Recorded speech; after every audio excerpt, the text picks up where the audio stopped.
தனுஷ்கோடி அழிஞ்சு போனது எல்லாருக்குமே தெரியும். ஆனா அதுக்கு முன்னாடியே ஒரு தமிழ் தேசமே அழிஞ்சு போயிருக்கு. இன்னைக்கு இருக்கக்கூடியது பாதி தமிழ்நாடு தான். அப்போ மீதி குமரிகண்டம் ஒரு சின்ன தீவு கிடையாது.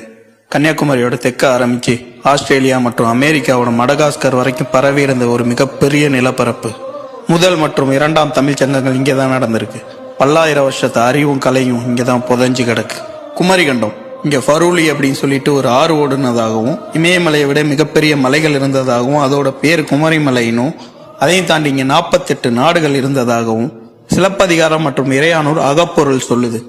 குமரிகண்டம் ஏதோ ஒரே ஒரு கடல் சீற்றத்தால் அழிஞ்சு போனது கிடையாது. 3 முறை மிகப்பெரிய கடல் சீற்றத்தால் அழிஞ்சு போயிருக்கு. இந்த தனுஷ்கோடியை கம்பேர் பண்ணும்போது 100 மடங்கு அதிகம். முதல் மாந்தன் தோன்றிய இடம் குமரிகண்டம். அவன் பேசிய மொழி தமிழ். இயற்கை சீற்றத்தால் குமரிகண்டம் அழிக்கப்பட்டது.